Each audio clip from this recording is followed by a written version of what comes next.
পাক ভারতের চলা তুমুল উত্তেজনাকর পরিস্থিতি সামাল দিতে বুক চিতিয়ে দাঁড়ালো ইরান। কাশ্মীর ইস্যু নিয়ে ভারত পাকিস্তানের মাঝে যখন যুদ্ধের মতো ভয়াবহ পরিস্থিতি, ঠিক এমন সময় বন্ধু হয়ে দুই দেশের মাঝে দাঁড়ালো মুসলিম এই দেশটি। পাকিস্তান ভারত উত্তেজনা নিরসনে মধ্যস্থতার প্রস্তাব দিয়েছেন ইরানের পররাষ্ট্রমন্ত্রী আব্বাস আরাগচি। গত 25 এপ্রিল সামাজিক যোগাযোগ মাধ্যম এক্সে দেয়া এক পোস্টে এই প্রস্তাব দেন ইরানের পররাষ্ট্রমন্ত্রী। যুক্তরাষ্ট্রের সাথে আলোচনা সরাসরি নাকচ করে দেওয়ার পর পাক ভারত মধ্যস্থতার ডাক দেওয়ার মধ্য দিয়ে আবারও নিজেদের শক্তিমত্তার প্রমাণ দিল মধ্যপ্রাচ্যের এই দেশটি।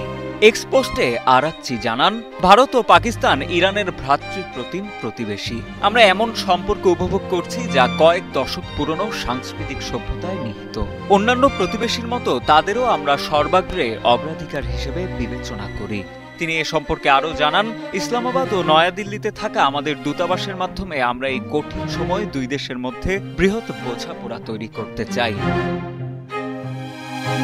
গত 22 এপ্রিল ভারত শাসিত কাশ্মীরের একটি পর্যটন কেন্দ্র পেহেলগামে সশস্ত্র গোষ্ঠীর হামলায় এক নেপালি নাগরিক সহ 26 জন নিহত হন। ভারত সরকার এই হামলার জন্য পাকিস্তানকে দায়ী করছে, যদিও ইসলামাবাদ এই দাবি তীব্রভাবে অস্বীকার করে এবং ফলস ফ্ল্যাগ অপারেশন হিসেবেও অভিহিত করেছে। যদিও এই হামলার দায় স্বীকার করে ইতোমধ্যে সামাজিক যোগাযোগ মাধ্যমে বিবৃতি দিয়েছে ভারতের জম্মু ও কাশ্মীর অঞ্চলে সক্রিয় দি রেজিস্ট্যান্স ফ্রন্ট নামের একটি সশস্ত্র গোষ্ঠী।